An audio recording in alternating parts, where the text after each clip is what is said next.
My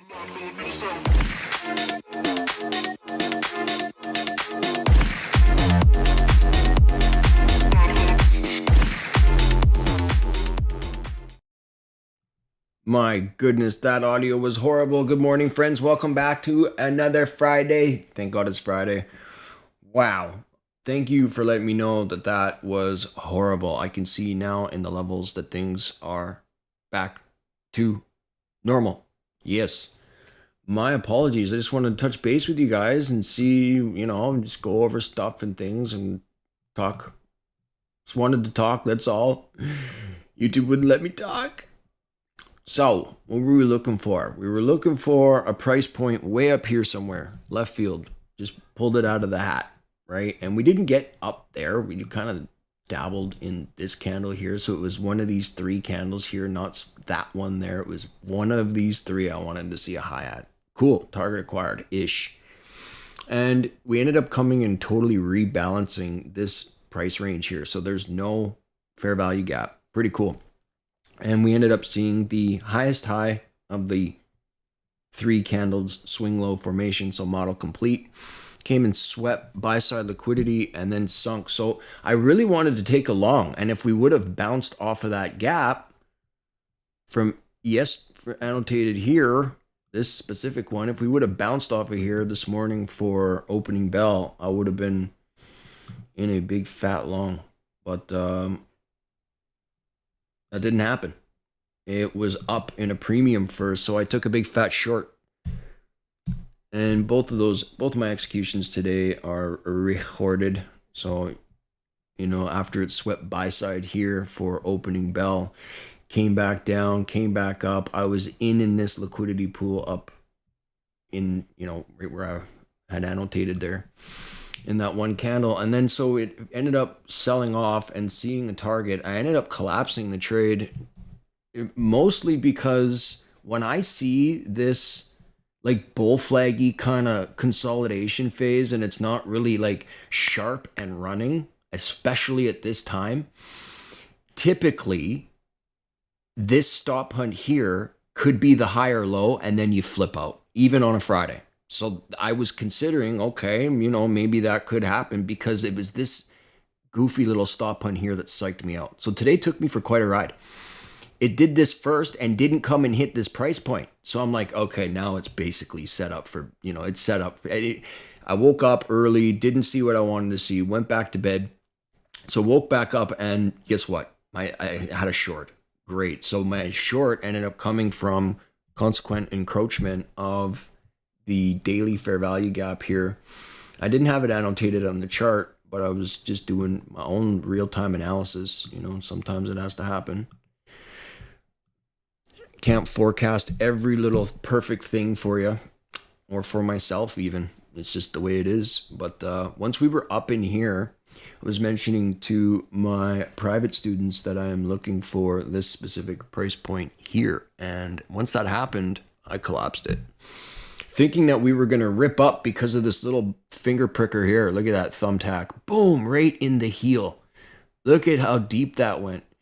So it could have kept going. And once it started flobbering around here and doing my model right at consequent encroachment, I was like, yes, okay, let's do it. And then so these tails here, kind of were like, okay, are we going to bounce out of this fair value gap and flip out to that target from given last night? That's what I was thinking. I wasn't, when we started to chop out here, I wasn't expecting it to want to run down this far. And when it did, I was like, oh, all right then. Thank you. I do want you to go down quite a bit.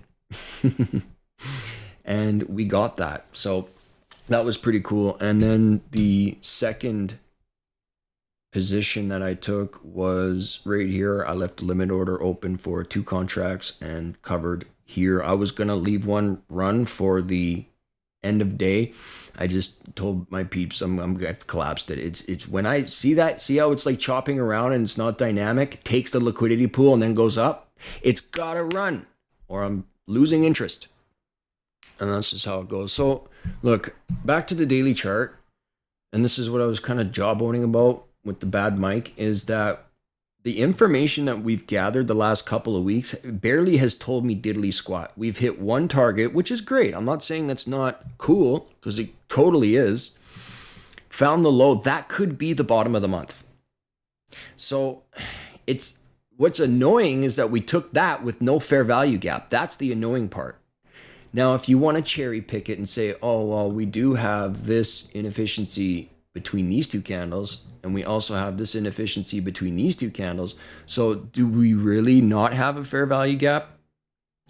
I'm going to roll with that with you for a bit, okay? But Monday and Tuesday of next week into these rate cuts, I want to see what happens. This is why there's still one more week of seeing what's going to happen with the information. And I'm not just like, oh, this is where we're going and what we're doing now. I'm not doing that yet. It's not time for me personally to be doing that. So coming up into this fair value gap here, grabbing buy side liquidity pool and seeing this immaculate sensitivity and basically back into the range that we've been in since I came back publicly. We haven't done anything. And I mean, okay, yeah, we did do something. Okay, there was that. That is a sell side liquidity sweep. So really interested to see this candle twitching out right at that price point given last night, and haven't done diddly squat. So welcome to NFP, Darth Maul lightsaber. Somebody was asking me for an indicator for that. Yeah, it's an NFP indicator. Happens the first Friday of every month. Look out. And typically Thursdays are pretty fun. If not Thursday, it'll be Friday. So moving forward, I would have liked to have seen these two candles down in here and just poking in and around this inefficiency here. That's what I would love to have seen. It just didn't want to do that. So this is where we're at, and we're above some specific price points. And, you know, we almost got that one target from the deviation of the order block here. I'm just going to, you know, chill out and not go. I still want more information. Basically, in other words, is what I'm saying. I do see what other people are seeing. I get it. I understand. But with the commitment of traders being in a sell program, the best shorts come from equal highs. Okay, so what does that mean? That means when you're short, you want to see buy side liquidity pool rated, right? And when I was drawing that trend in the larger time frame, right, this is what you want to see. You got your higher highs and higher lows, right?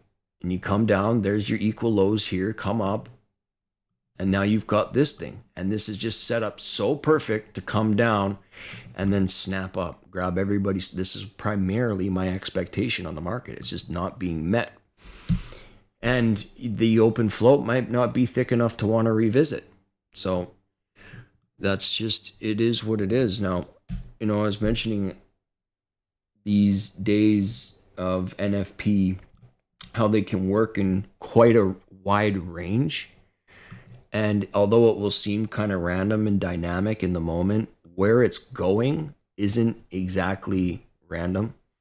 And so if you're panicking a little bit and you're in, you know, altcoins, and you're in, you know, like anything crypto, like we all wiggle together basically.